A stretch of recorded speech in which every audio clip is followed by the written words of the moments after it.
Good evening, doctor. Can we start, doctor? Yeah, no problem.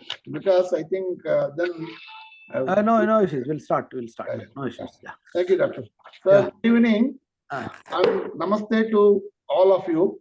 Namaste to Dr. Gopukumar, resource person of this evening, coordinator of this program, Nisha, student, staff, and hello. Yes. Students, staff, and volunteers in NIMHANS, the viewers and participants for this webinar from across the country. Greetings to all of you. I have great pleasure in welcoming you to yet another edition of this webinar being organized by Vayomanasa Sanjeevani, an outreach arm of the Geriatrics Department of NIMHANS, Bangalore. I am happy to introduce the resource person of this evening, Dr. Gopukumar Pillai. Dr. Gopukumar had his earlier education in Coimbatore.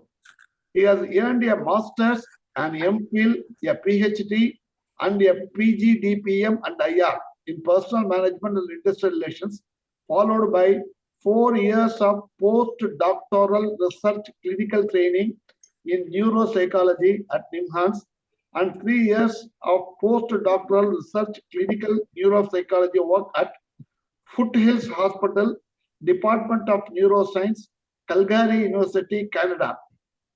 Under his guidance, one student has been awarded PhD and is guiding many PhD MPhil research work. He has co-authored NIMHANS Neuropsychology Battery, first edition. He is the only neuropsychology battery widely used in India. His research interests are in neuropsychology, behavioral technology, counseling psychology, organizational psychology, educational psychology, sports psychology, cognitive impairments and training, and psychology of meditation. He is currently working as consultant neuropsychologist at Bangalore Neuro Center, Bangalore. We are fortunate to hear from him today on the topic forgetting memory loss, a topic of importance to us. We often forget things in our daily life, and we are not sure if it is memory loss or simple forgetfulness. I request Dr. Gopukumar to enlighten us and clear our doubts, if any, on this topic. I heartily welcome him on behalf of Vayomanasa Sanjeevani and on behalf of all of the participants of the webinar. I request all the participants to keep their mics in mute position. We shall provide you an opportunity to raise your questions, concerns after the resource person finishes his presentation. Dr. Gopukumar sir, kindly go ahead with your presentation. Thank you, sir. Thank you, Jambanathan sir. Good evening, everyone. Today we are gathered to discuss a topic of utmost importance, memory loss. Okay, let's begin by exploring why cognitive well-being is crucial in the aging process and why addressing memory concern is essential.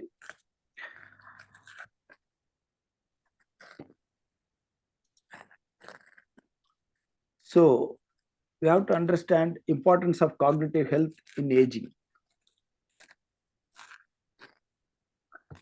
As we journey through life, our cognitive abilities play a key role in our daily functioning and overall quality of life. Cognitive health encompasses various mental processes, including memory, attention, reasoning, and problem solving. In the aging population, cognitive health becomes increasingly significant as it directly impacts independence, decision-making abilities, and social interactions. Significance of addressing memory concerns. Memory is a foundation of cognitive function, allowing us to retain and retrieve information essential for daily tasks, personal relationship, and professional endeavors. Addressing memory concern is vital to moderate potential cognitive decline, maintaining mental sharpness, and preserve quality of life in later years. Early intervention and proactive measures to support memory function can have profound effects on overall cognitive health and well-being as we age. Now,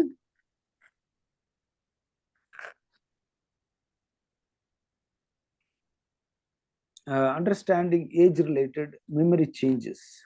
Now let's explore deeper into understanding age-related memory changes. One of the first steps is to differentiate between normal aging and signs of cognitive impairment or dementia. This is what you have to understand mainly, because it's a kind of a normal aging process, or it's actually kind of a dementia. While memory decline is natural part of aging, it is important to recognize when it is might indicate a more serious condition. Normal aging involves common changes such as a gradual decline in processing speed, because whenever you do any activity, it will be it takes little time to process the information. Someone asks, what is your friend's name, the very close friend's name? It takes little time to process. You might notice that it takes a bit longer to recall information or complete tasks than it used to be. Occasional forgetfulness is also typical, such as forgetting where you placed your keys or momentarily blanking on someone's name. Additionally, multitasking can become more challenging as we age, as our cognitive resources may not be readily available. However, the key here is awareness. First, we have to understand is actually awareness. Recognizing and accepting these changes can improve unnecessary anxiety. Most of the cases, what I have seen in our center, most of them have severe anxiety, because that is the most and major thing. It is a normal to experience someone memory lapse as we age, and acknowledging them doesn't mean that cognitive decline is inevitable.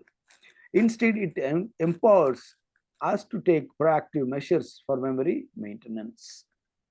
By understanding the normal course of age-related memory changes, we can better navigate our cognitive health journey and implement strategies to support our memory as we age. So now we will understand the memory. So understanding memory, let's dive into understanding memory and its traces. Memory is a fundamental aspect of cognition, allowing us to encode, store, and retrieve information. That is what we have to understand.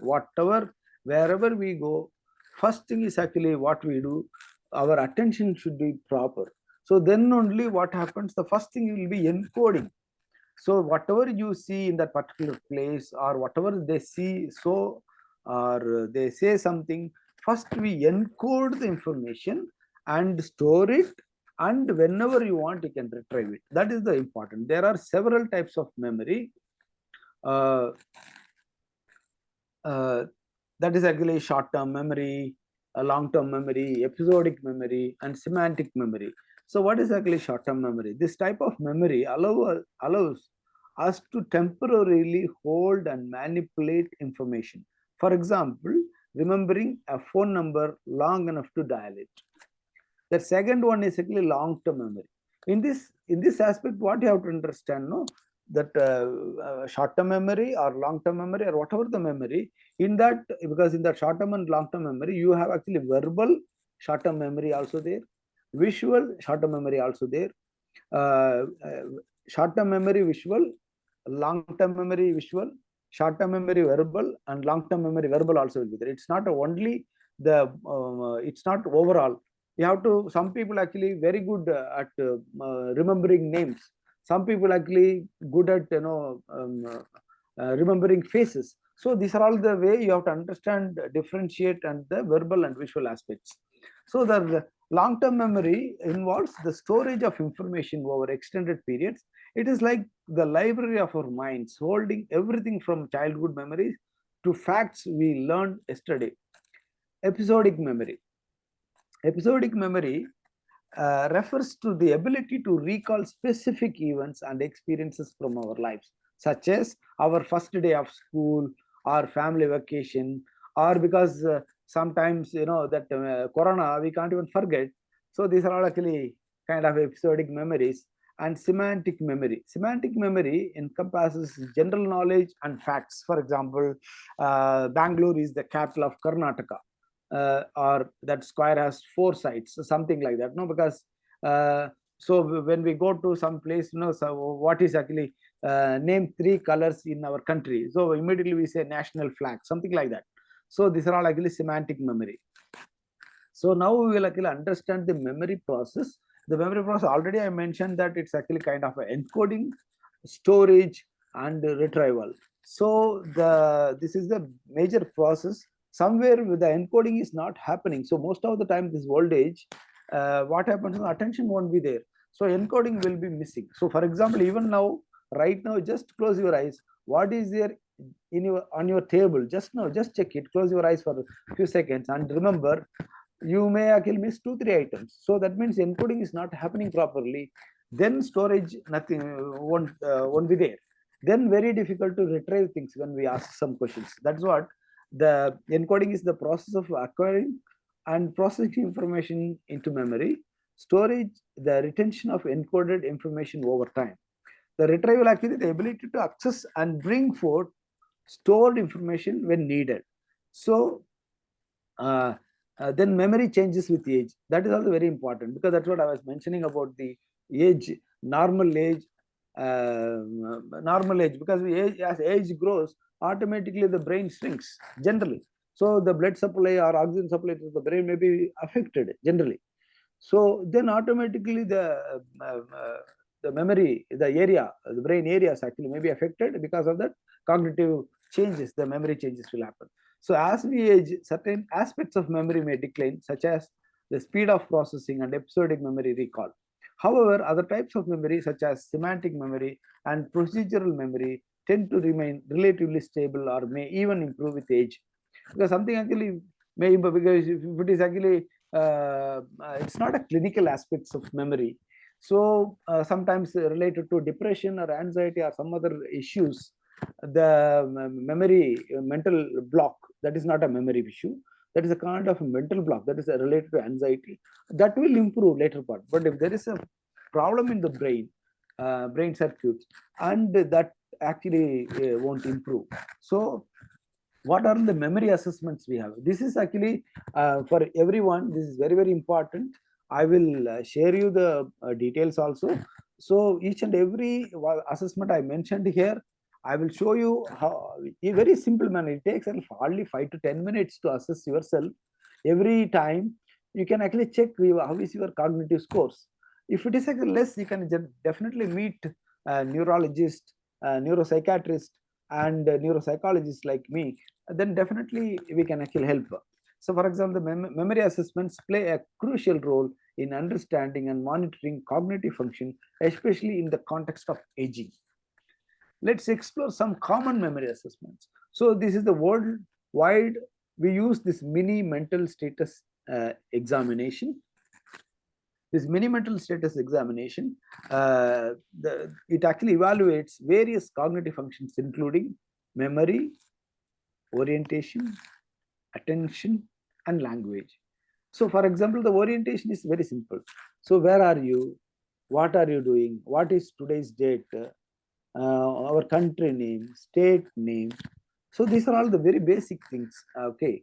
Then you are oriented or not, and attention, because very simple, 100 minus 7, like that, or the word world, you can actually say it in reverse. Okay. So the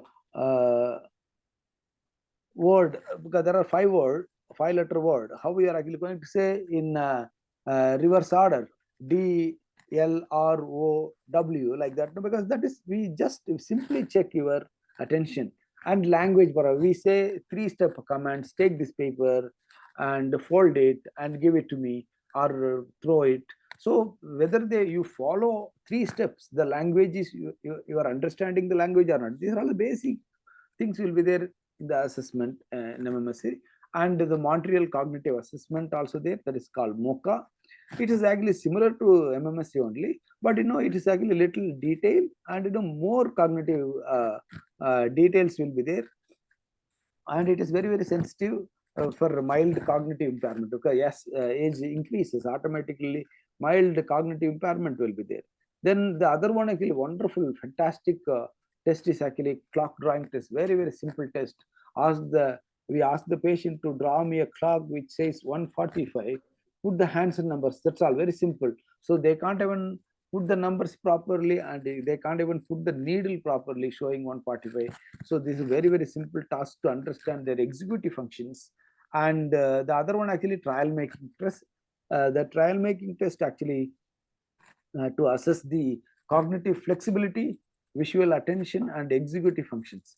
It involves connection, sequence numbers and our letters in alternating order, assessing processing speed and mental flexibility.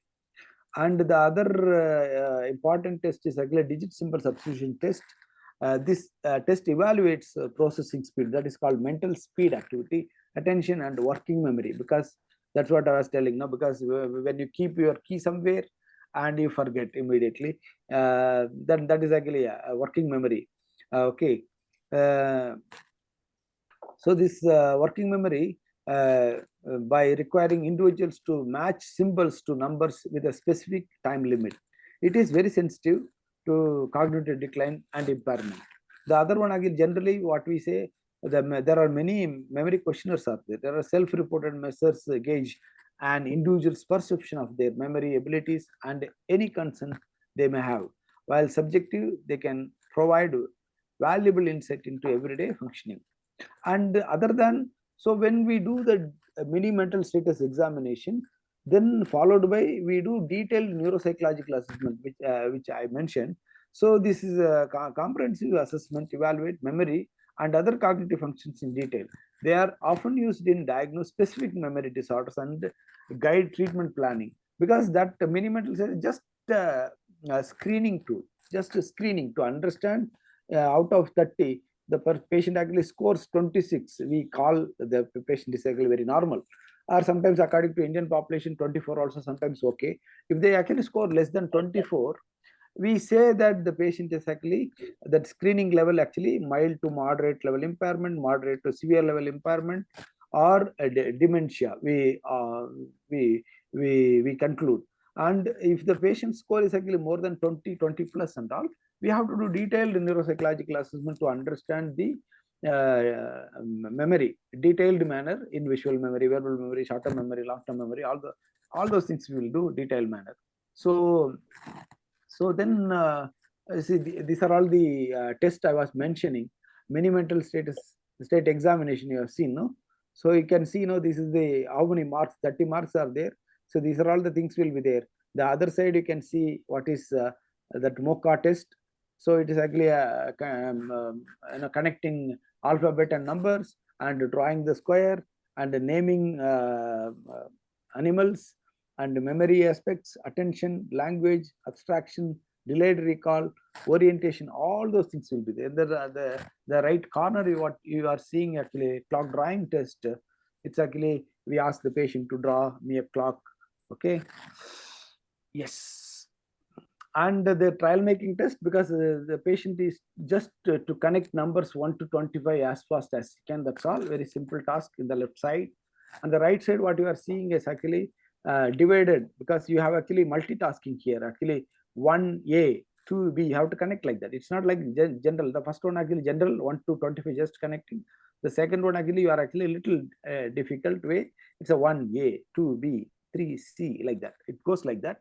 So in that way, we can understand how the attention is actually happening. So then this is where digit symbol substitution. You have actually numbers are there, and the down you have actually one number for one symbol is there, two another symbol, three different number, like that, number 9. So then numbers are actually given. So what you have to replace 2 means the particular symbol, 3 means separate symbol, 9 means, so like that. Then that is a kind of a processing speed test. It's a mental speed activity. So it is very, very good test. Every day you can practice this one to improve your mental processing speed activities. Okay. So now we have to understand what is the factors affecting memory. So the memory functions can be influenced by various factors, including lifestyle choices, medical conditions, and environmental factors. Understanding these influences is crucial for maintaining cognitive. So now we'll explore some of the key factors affecting memory. So what are the things? Lifestyle factors. That is actually physical activity. Regular exercise promotes blood flow to the brain, which can enhance memory and cognitive function. And nutrition, a balanced diet rich in brain boosting nutrients such as omega-3 fatty acids and antioxidants supports optimal brain functioning. And the other one actually very important, quality sleep is essential for memory consolidation and cognitive performance. Poor sleep can impair memory recall and learning abilities. Okay, so what you can see now, because in this slide what you are seeing, you can see the, so in this left side, that is a very healthy brain. So the right side of the brain actually, because of the speed, because you can see the age 25 to 33, your sleep pattern is very good. So you can see the thing actually 650 to 00. So that means the blue color, violet color, what you are seeing actually very healthy. The other side actually, because of the sleep pattern is not good in your system. So what it affects the cognitive health, so especially memory. Okay, so this is the difference. These are all actually fMRI studies, and you can see here in this excessive deposits of beta amyloid are key suspects in the pathology of Alzheimer's disease, a variant from of dementia caused by a gradual death of brain cells. So what you can see the right side, the activation is very less, the red color. The left one actually, the green color, the activation is very good because of the sleep. This is actually a wonderful study. So amyloid means nothing but actually abnormal fibers, extracellular proteins, deposits found in organs and tissues. Okay, and what are the other thing? Actually, medical conditions. So what we can see here actually, neurological conditions such as Alzheimer's disease, dementia, and mild cognitive impairment can significantly affect memory functions. Other than cardiovascular vascular health is closely linked to brain health. That is very, very important. Conditions like high blood pressure and stroke can impair memory and cognitive function. So always, that's what, when the age increases, we always say that please maintain your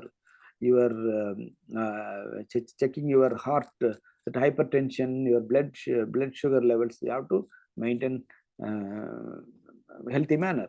So always checking, keep checking with your health care supporters.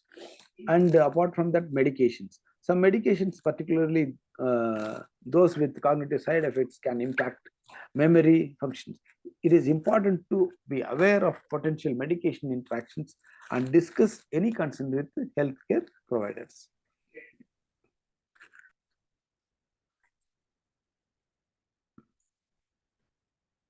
Now, what are the psychological factors affecting a memory? Stress. Everyone experiences stress. Sometimes it can help you focus and get the task at hand done. But when stress is frequent and intense, it can strain your body and make it impossible to function. Chronic stress can affect memory function by interfering with the hippocampus, that is the brain region crucial for memory function. So finding effective ways to deal is crucial to living well. The effective way of handling stress, I will, in the later slides, I'll show you. So how stress affects you? Stress affects your entire body, mentally as well as physically. Some common signs include headaches, trouble speaking, jaw pain, changes in appetite, frequent mood swings, difficulty concentrating, feeling overwhelmed. When experiencing long-term stress, your brain is exposed to increased level of hormonal called cortisol. That's what when 7 o'clock they do one blood test to understand your stress level in your blood. So that is actually morning they do and understand your stress level. This exposure weakens your immune system, making it easier for you to get sick. Stress can contribute to worsening symptoms of your memory and other mental illness. For example, in any other mental disorders like schizophrenia, even after age-related dementia, because there will be some kind of mental disturbances can encourage hallucinations and delusions. While in bipolar disorders, it can trigger episodes of both mania and depression. Uh, uh, then when you are most vulnerable to stress, people are most susceptible to stress when they are not getting enough sleep. You have to understand, because when you are stressed, these are all the things will be there. Not getting enough sleep, not having a network of support, experiencing a major life change such as moving, the death of a loved one, extra like that, experiencing poor physical health and not eating well. So then apart from that, you can understand the depression and anxiety also cause memory. Mental health conditions can impact cognitive functions and memory performance. So next will be importance of physical exercise. So physical exercise is not only crucial for our physical health, but also plays a significant role in maintaining cognitive function, especially as we age. Let's delve into why exercise is so important for memory and overall cognitive health. Uh, Promotes brain health. Exercise increases blood flow to the brain, delivering oxygen and nutrients essential for optimal brain function. It also stimulates the increase of growth factors that promote the growth of new brain cells and connections. Reduces risk of cognitive decline. Studies have shown that regular exercise is associated with a reduced risk of cognitive decline and dementia in older adults. Engaging in physical activity can help preserve memory and thinking skills as we age. Improves mood and mental well-being. Exercise is known to boost mood and reduce symptoms of depression and anxiety. A positive mood and mental well-being are closely linked to cognitive function and memory for performance. And apart from that, enhances sleep quality.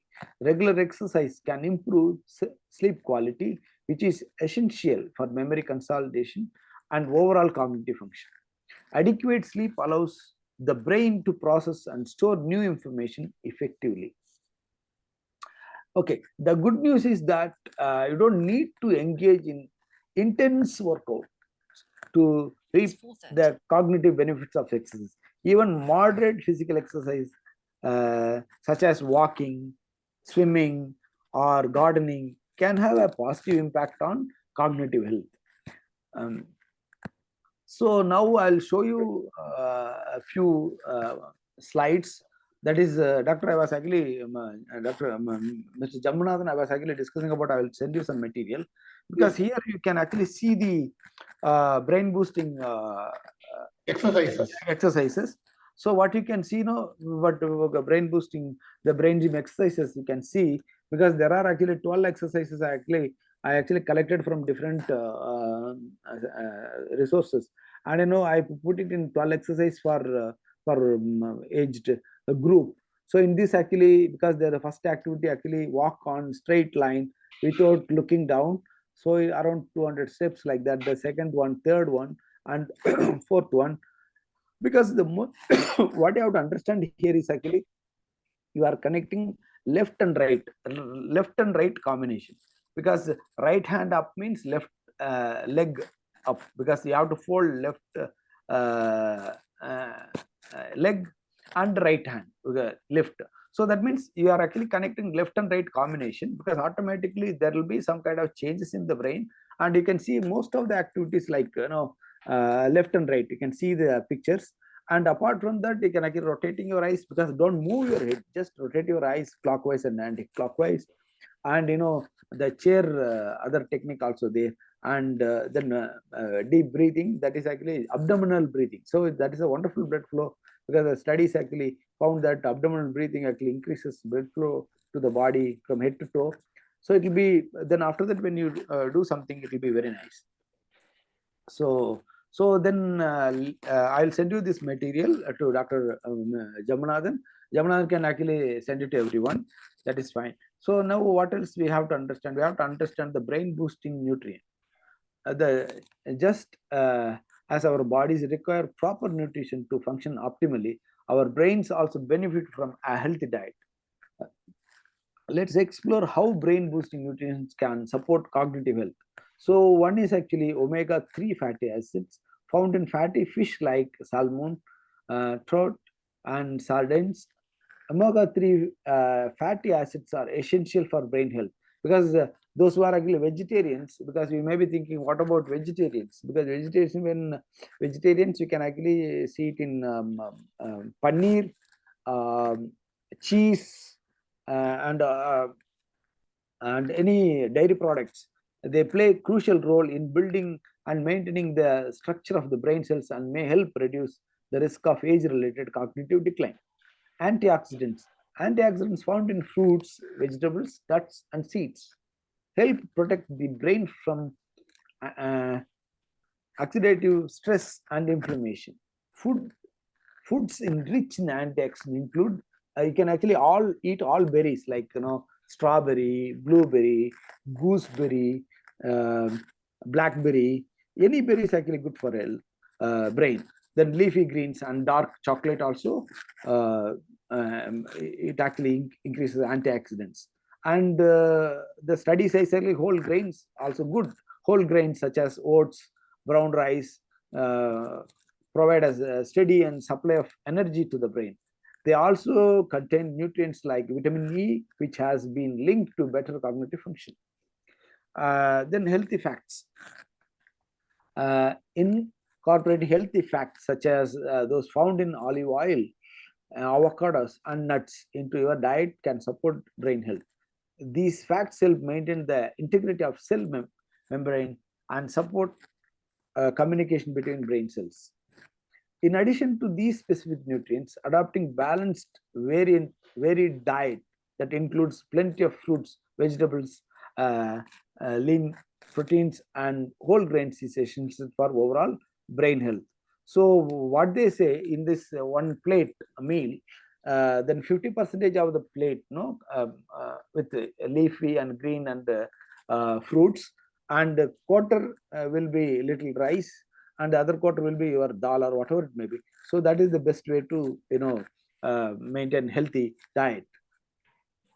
Okay, it's worth nothing that dietary patterns like the Mediterranean diet and that is called again DASH dietary approaches to stop hypertension diet have been associated with better cognitive function and reduced risk of cognitive decline. So that Mediterranean diet, so you can actually Google it, what are the Mediterranean diet. So then that is actually called Buddha food, I think. So you can actually that actually helps and reduce risk of cognitive decline. And the other one is actually mental stimulation. Mental stimulation, engaging in mentally stimulating activities is essential for maintaining cognitive function and keeping our brain sharp as we age. Let's explore why mental stimulation is so important. So that why? Because brain plasticity. Our brains have the remarkable ability to change and adapt in response to experiences and stimuli. A phenomenon known as brain plasticity, engaging in mentally stimulating activities, can promote the growth of new neural connections and enhance cognitive reverse. Because you can actually reverse everything, because the brain is very, very flexible, and you can learn and relearn things when you stimulate. And cognitive reserve. Mental stimulation helps build cognitive reserve, which reflects the brain ability to withstand damage and function effectively despite age-related changes or neurological conditions. A higher level of cognitive reserve is associated with better cognitive outcomes in later age. Challenges the brain. Just like physical exercise challenges our bodies, mental stimulation challenges our brains. So understand, physical exercise challenges our bodies, mental stimulation challenges our brains. Activities that require problem solving, critical thinking, and creativity, such as puzzles every day, because in any newspaper there will be some puzzles will be there, some Sudoku will be there, and some kind of games will be there, and learn and every day learn some new skills, new different language words, or you can do something like very simple exercise like 100 minus 100, you can say reverse counting like 199 every day. You can see the changes in your memory pattern, and helps our minds agile and flexible, and protects against cognitive decline. Researchers suggest that individuals who regularly engage in mentally stimulating activities have a lower risk of cognitive decline and dementia. That is very important. Keeping the brain active may help delay the onset of cognitive impairment and maintaining cognitive function in old age. Okay, the good news is that there are many ways to incorporate mental stimulation into our daily lives, like activities like crossword puzzles, Sudoku, chess, reading, playing musical instruments, singing, and learning new languages are the excellent options for keeping the brain engaged. It's essential to find activities that you enjoy and that challenges you mentally.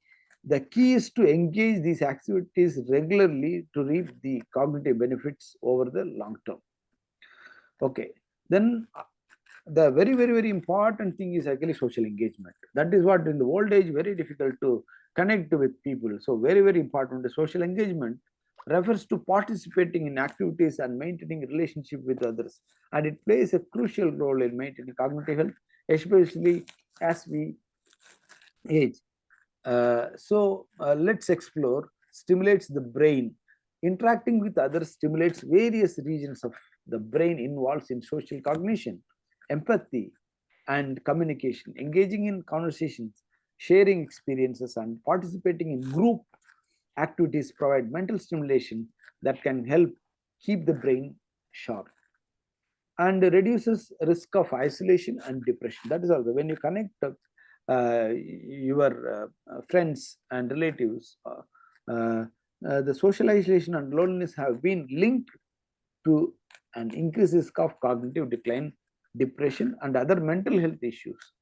Regular social interactions help combat feelings of loneliness and provide emotional support, which is essential for overall well-being. Very important. And promotes brain health. Studies have shown that maintaining strong social connections is associated with better cognitive functions and reduced risk of cognitive decline and dementia. Social engagement may help build cognitive reserve and protect against age-related cognitive changes, and encourages physical activity. So many social activities involve physical movement, such as walking with friends, dancing, or playing sports. Physical activity is not only beneficial for physical health, but also promotes brain health and cognitive function. It is important to prioritize social connections and make time for meaningful interactions with friends, family, and community members. Even simple activities like chatting over coffee, attending social events. See, in India, because we have created so many social activities, like even small, that shaving we have one function, and the marriage means engagement on function is there, marriage on function is there. After marriage, inviting them, another function is there. They go to temple, and in New Year time, birthday parties, and so many interaction, because we have so many functions, especially in India. So and volunteering can have significant cognitive and emotional benefits, because you can do every weekends. You can actually go to some center and volunteering, because now I am very happy here. Jambunathan actually organizing this kind of activities. These are all actually kind of social activities only. This is actually fantastic. Go ahead with that. Thousands of episodes like this, and interacting and connecting with people. As we age, maintaining social connections becomes increasingly important for overall well-being. Investing in relationship and staying socially active can contribute to fulfilling and vibrant in later years. So now I will teach you so many wonderful techniques especially one specific topic, because this, especially in this age, because what will happen, stress management. The stress management very, very, very important. That actually affects on brain. What and all it affects, I will help you. And there are a few techniques I mentioned here. You can do this. It is very, very interesting. So stress is a natural part of life, but chronic stress can take a toll on both our mental and physical health, including our cognitive function. So effects on brain. Chronic stress can lead to change in the brain, including shrinkage of the hippocampus, which is important for memory functioning, memory and learning. High levels of stress hormones such as cortisol can impair cognitive function and memory retrieval. So interference with attention and concentration. Stress can interfere with our ability to focus, concentrate, and process information effectively. It may also impair decision making, executive functions, problem solving skills, making it harder to perform cognitive tasks. Impact on memory. Research suggests that chronic stress can negatively affect memory formation and recall. Stressful experiences may interfere with the consolidation of new memories and make it harder to retrieve information from long-term memory. Links to cognitive decline. Long-term exposure to chronic stress has been associated with an increased risk of cognitive decline and dementia later in life. Managing stress effectively may help reduce this risk and preserve cognitive function. Fortunately, there are many strategies we can use to manage stress and promote cognitive health. So now the ways to manage stress. So practice like mindfulness meditation can help reduce stress and promote relaxation. Mindfulness encourages present moment, awareness, and can help break the cycle of rumination and worry. So I will teach you one small mindfulness technique. Is that okay? Yes, sir. Kindly go ahead. Kindly go ahead. We have time. Yeah. So what you can do, just close your eyes. Just close your eyes. This technique is called mindfulness activity. You can do it whenever you are, wherever you are, and there is no time. Okay. So now we have little time to practice some mindfulness activity. This is called 7, 6, 5, 4, 3, 2, 1. The technique is called 7, 6, 5, 3, 2, 1. So I'll send all the material to Mr. Jamunathan's email ID. Jamuna will share. Now just close your eyes.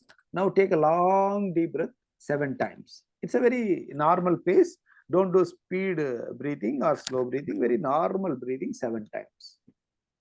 Once you finish, just open your eyes.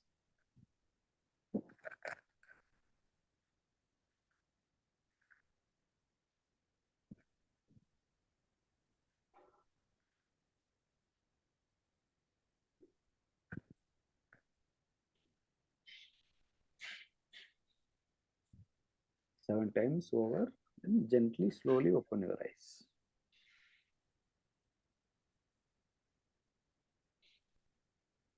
Okay. Yes, doctor. Yeah. So that is 7 already over. Now it will be 6. So acknowledge 6 things. See around you. You can actually name it, whatever it's in front of you, here and side, anything. You can actually just see and name it. Just 6 items. Once you finish, say yes.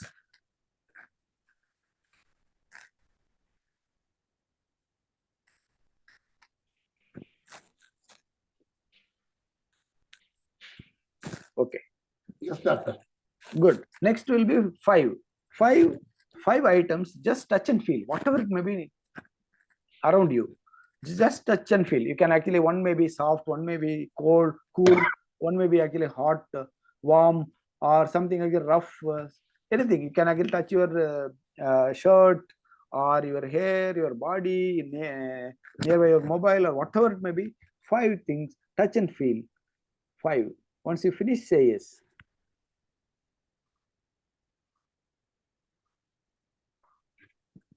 Yes. Okay. Now close your eyes and just aware of 4 sounds, anything including my voice, or maybe fan sound, or traffic sound, or something actually moves here and there, something, maybe 4 sound, 4 noise. Once you finish, say yes.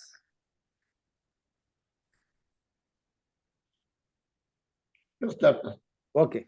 Now 3, close your eyes, and 3 smell, even that is actually including the room smell or perfume smell, your dress smell, body smell, whatever it may be, 3 smell.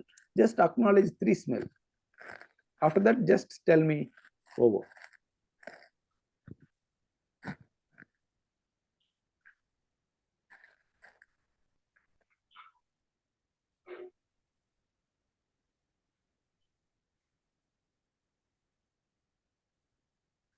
Any 3 smells. If it is over, you can say. Yes, doctor. Okay. Now how do you feel? 2 emotions. Just tell me what you can see, feel, whatever it may be, whatever the 2 emotions. You may be relaxed, you are calm, peaceful, irritated, anything is fine. 2 emotions. Whatever you feel. One is, doctor, I mean, I'm feeling calm. Okay, that's good. Okay. So Second emotion is that, yes, I mean, I had difficulty in smelling. well, that is fine. So these are mindful. Yeah. And the last one is actually now just saliva, the saliva, no, just swallow, inside, just put it, and and taste, because we don't have anything right now to taste. So that means you can kind of, or if you have water little bit, you can actually drink and taste. So that taste is actually a watery taste, because, or sometimes coffee, or you have a candy, you can take it. So now what you are doing, because 7, 6, 5, 4, 3, 2, 1, because now you are mindfulness. See, all activities what you did, connecting all 5 senses, and 7 deep breath, and 2 emotions. You are here and now. You be here and now. You are not going anywhere. Otherwise, your problem cycle takes you somewhere, and you will be struggling with that, and chain of thoughts that affects your stress, and you can't manage your stress. You'll be crying, worried, and disturbed. So now this is the best way to, whenever there is a problem, immediately you use this 7, 6, 5, 4, 3, 2, 1. I'll send you the material, and you can definitely use it. It's a wonderful technique. And then what you can do, you can actually do deep breathing techniques. Even those 2 techniques also I'll teach you right now. The deep breathing exercise, such as diaphragmatic breathing or progressive muscle relaxation, can activate the body relaxation response and help counteract the psychological effects of stress. So for example, see, so because those who are not getting good sleep, I will teach you the best technique is actually 4, 7, 8 breathing. So inhale for 8 counts, 8 seconds. Okay. And exhale for 8 counts. Inhale for 4 counts. Hold for 7. This is actually American military. They uses this technique to get good sleep. So when you do this for 2 minutes or 3 minutes, you will get sleep. So that is actually, you start with inhaling 4 counts, hold for 7 counts, inhale, exhale for 8 counts. That means 4 plus 7, 11, 11 plus 8, 19. So that means totally 19 seconds, 1 breath. So when you do this one for 21 times, automatically your brain, there will be well balanced state of mind. You'll be, your stress level will reduce, anxiety will reduce, and any kind of mood swings or anything will actually much better. The other one, you can see the other side also. The other technique is there, that is called actually 4 into 4 into 4 into 4 breathing. That also fantastic breathing technique. That also you can do it at least 21 times. So that is 4 inhale, 1, 4 inhale, and 4 hold. The same one, you just hold it for 4 seconds and exhale for 4 seconds. Again, hold it for 4 seconds. So like that, you can continue with this. You can actually do it little fast manner also, because or slow manner. So whatever it may be, if you are very comfortable, 4 inhale, 4 hold, 4 exhale, again 4 hold. So that means whatever one breath will be 16 seconds. So it will be per minute, you will be doing only 4 breaths only. So that means what happens, because the well balanced state of mind, no stress, no anxiety. So that is very, very important. So these are all very important. Other than that, what you can do now, other tips, way of managing stress is actually keep a positive attitude, accept that there are events that you cannot control, be assertive instead of aggressive, assert your feelings, opinions, or beliefs instead of becoming angry, defensive, or passive. Learn to manage your time more effectively, set limits appropriately, and say no to requests that you would create excessive stress in your life. Make time for hobbies and interests. Don't rely on alcohol, drugs, or compulsive behaviors to reduce stress. Drugs and alcohol can stress your body even more. Seek out social support. Spend enough time with those you love. Seek treatment with a psychologist or other mental health professionals trained in stress management or biofeedback techniques to learn more healthy ways of dealing with stress in your life. So next will be, I already mentioned about this quality of sleep. That is also most important. Sir, I have time? Yeah, yes, doctor, you have. Okay. So the sleep is essential for overall health and well-being, and it plays a critical role in cognitive function and memory consolidation. So memory consolidation during sleep, the brain process and consolidates information occurred throughout the day. Quality sleep, particularly during the deep restorative stages of sleep, is essential for transferring memories from short-term to long-term storage. Very important.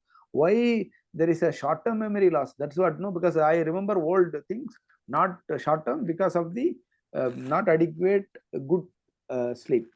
And brain detoxification. During sleep, the brain undergoes a process of detoxification, clearing away toxins and waste products that accumulate throughout the day. This cleansing process is essential for maintaining optimal brain function and cognitive health, and restores cognitive functions. Adequate sleep is necessary for restoring cognitive functions, including attention, concentration, and problem solving skills. A lack of sleep can impair cognitive performance and make it harder to focus and think clearly. Supports emotional regulation. Quality sleep plays a crucial role in emotional regulation, helping to stabilize mood and reduce stress and anxiety. Emotional well-being is closely linked to cognitive function and memory performance. Unfortunately, many older adults experience sleep disturbances such as insomnia or sleep apnea, which can interfere with the quality of their sleep. It is essential to address these sleep issues to promote cognitive health and overall well-being.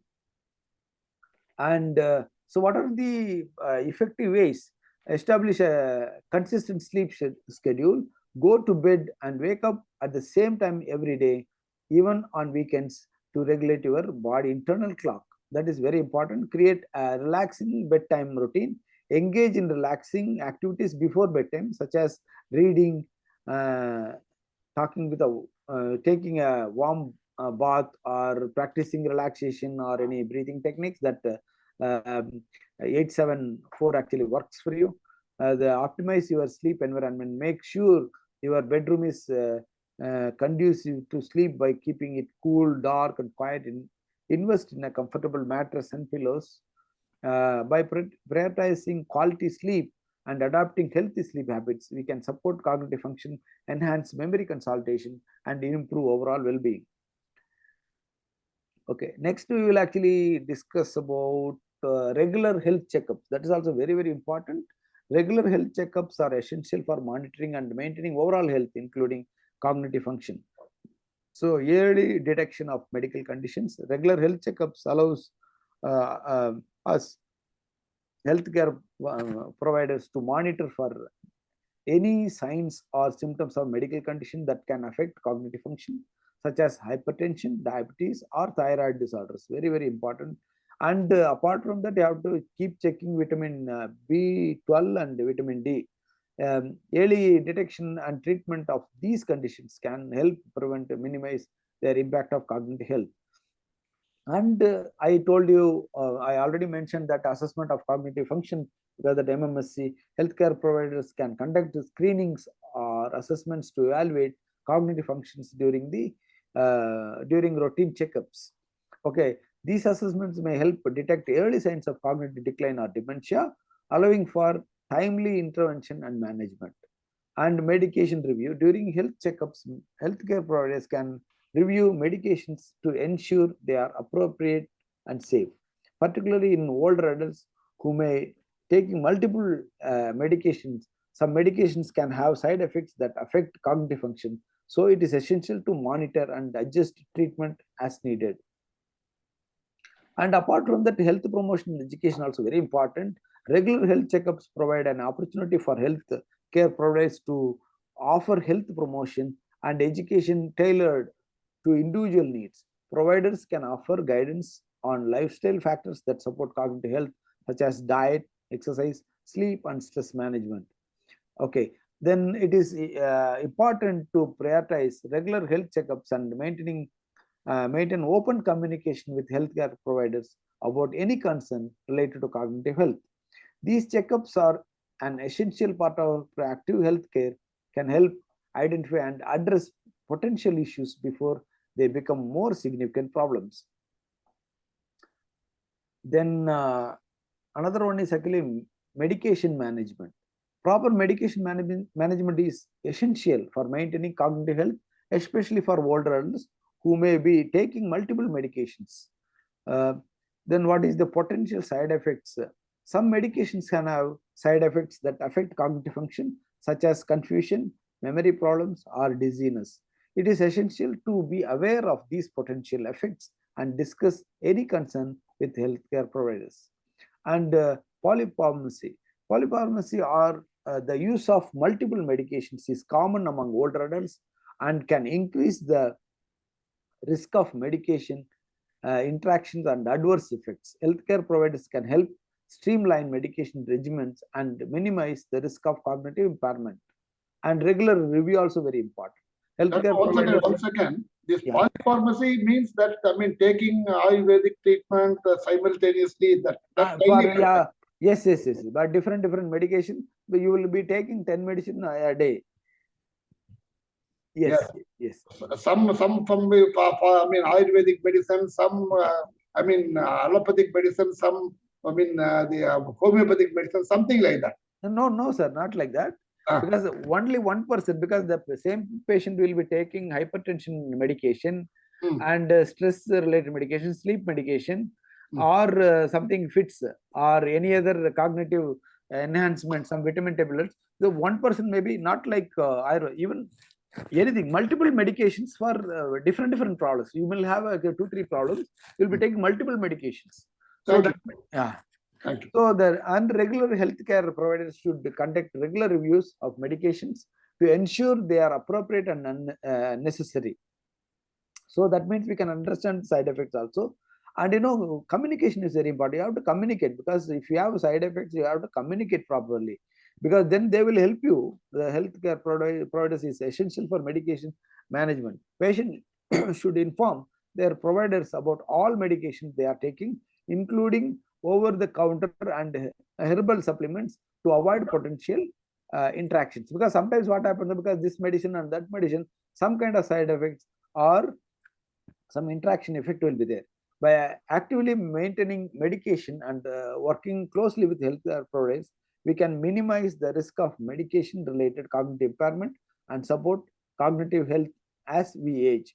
So that the last part of the presentation is actually strategies for memory improvement. There are many strategies and techniques that can help improve memory and cognitive function regardless of age. So what is we use mnemonics.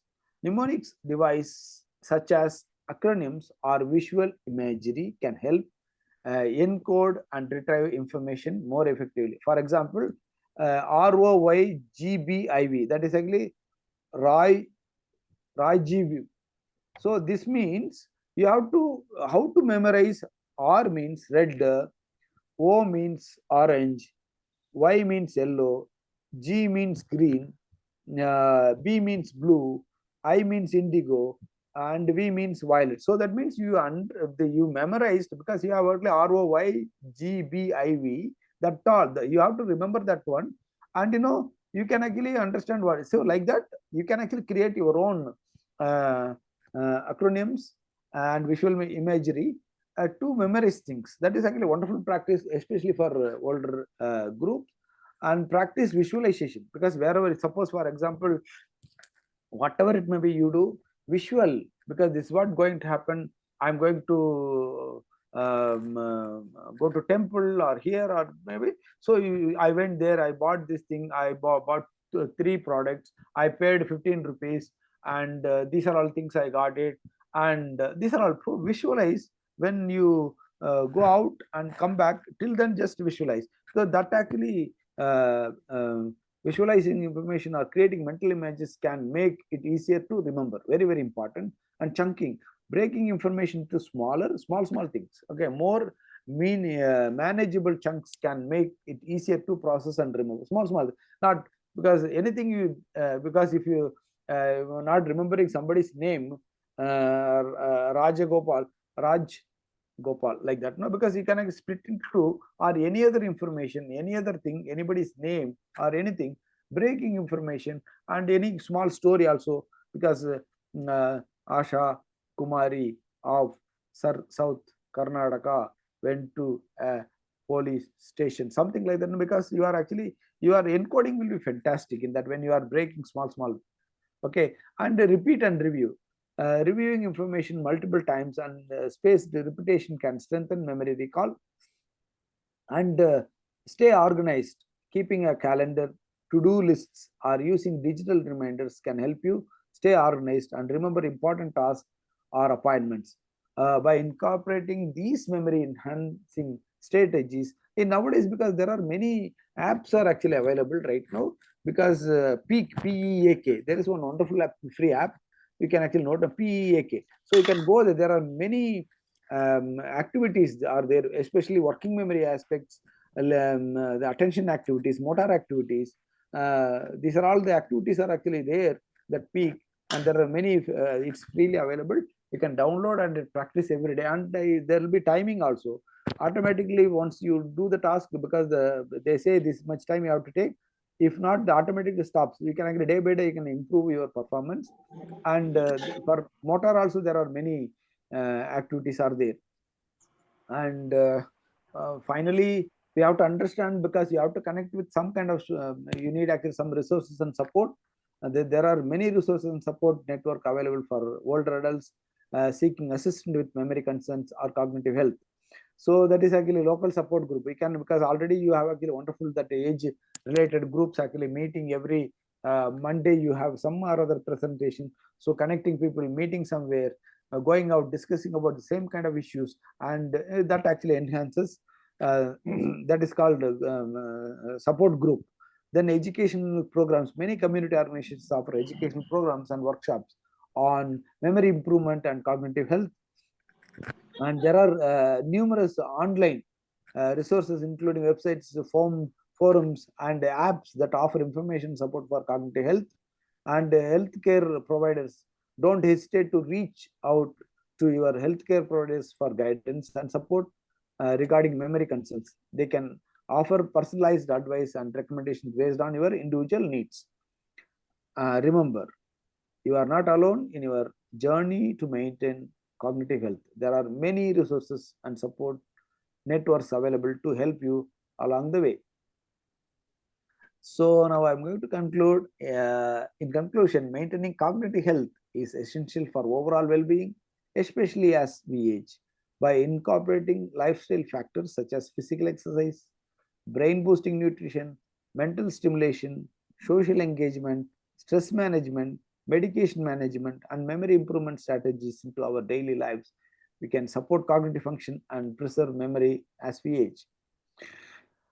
Taking a proactive approach to cognitive health by adopting healthy lifestyle habits and seeking support when needed is key to preserve cognitive function and quality of life. Lifelong journey. Maintaining cognitive health is a lifelong journey. It's not like only one day I can do and finish it every day. I have to do journey that requires ongoing commitment and effort. That is very, very important. And self-motivation. It is never too late to start implementing positive changes to support brain health and cognitive function. And community support. Engaging with our community and support networks can provide valuable resources, encouragement, and accountability as we strive to maintain cognitive health.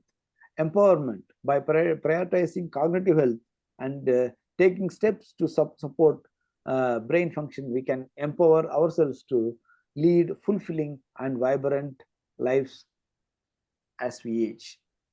So thank you for your attention and participation in today's presentation. Remember, by taking proactive steps to maintain cognitive health, we can enhance our overall well-being and enjoy a vibrant and fulfilling life at any age. Thank you. Thank you, Doctor. Thank you, Doctor, for a very, very absorbing session. Doctor, there are some questions in the chat box. Okay. Can we just take up those questions, Doctor? Chat box. Okay. Right. Yeah, chat box. There are, 3-4 questions. Okay. Beautiful questions. Okay. Dr. Makesh Kumar. In fact, I would request all the people who have raised the question to, on their videos, so that I can tag them. Okay. Kindly switch on your videos. Yes, Dr. Makesh Kumar. Yeah, can you kindly switch on your video, Doctor? One second.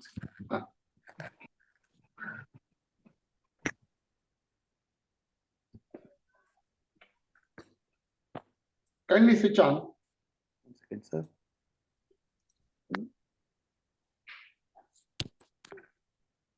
And unmute yourself. Okay.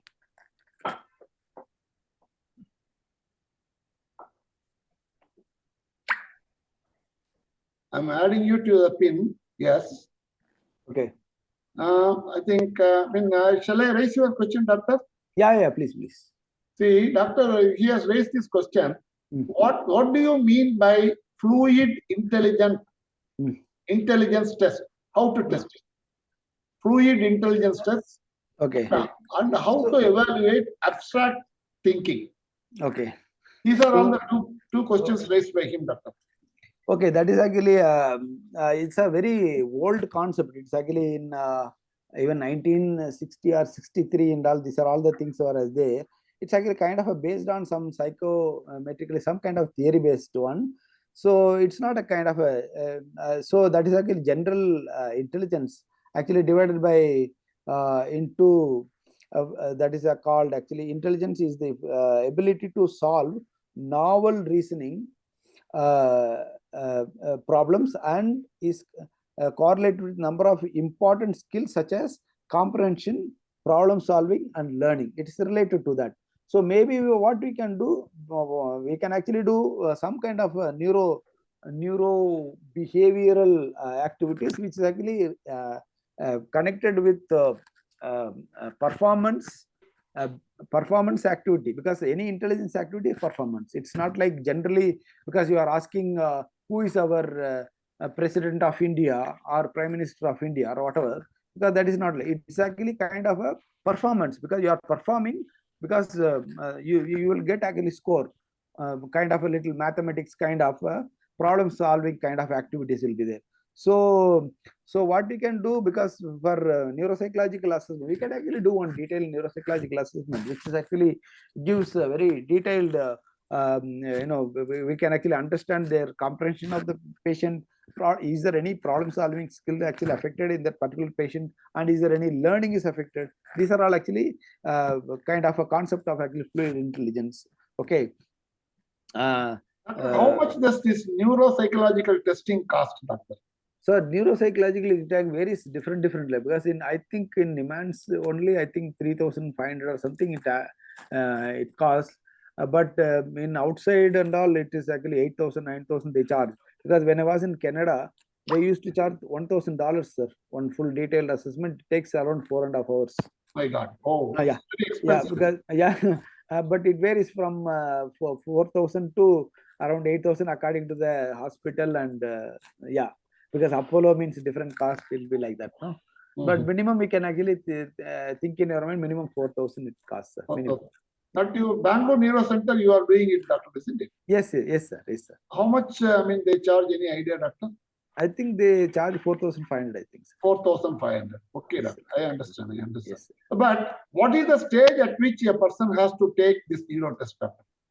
That's what. See, that I was showing. 1 second. I'll just go to my slides, because I think you can see. So yeah, here is the thing. So because can you see the slide? Yes, Doctor. Yes. So now what you can do in this slide, see, we can see, this mini-mental status examination. Yes. Anyone actually scores less than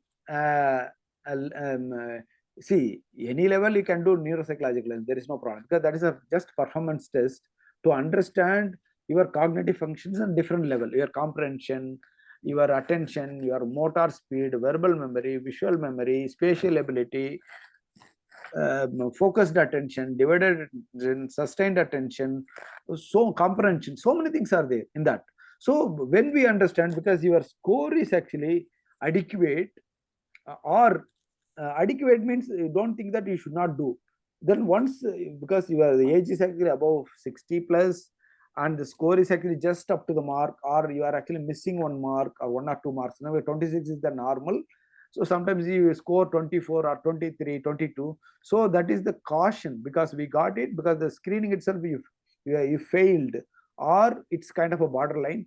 So better to do detailed assessment to understand your cognitive functions. So that even this MOCA, the other second you are seeing Montreal Cognitive Assessment, that test also, if you score less than 26, because it's a very standard, the scores 26 below means you are actually impaired generally. So what they do, you just go detailed neuropsychological assessment to understand. Sometimes somebody will have only comprehension issue, somebody will have attention issue, somebody will have left verbal memory issue, somebody will have only short-term memory issue, somebody will have visual memory issue, somebody will have spatial ability issue, somebody will name finding difficulty issue, somebody will have actually face remembering issues. So these are all actually we will understand through detailed neuropsychological assessments. So because the score actually drops less than 26, we have to the alarm actually. Yeah. Therefore, I think okay, that's a very good information, Doctor. Because see, now what I request all our participants is that I have given my email ID. I have also shared my my mobile number. Anybody who is interested in taking these instruments, please send a mail to me. Doctor will send a mail to me. I will share that instrument to you, so that take away from this seminar, from this webinar as a takeaway, we can test our own ourselves first. And if it is needed, then we can go to the next level.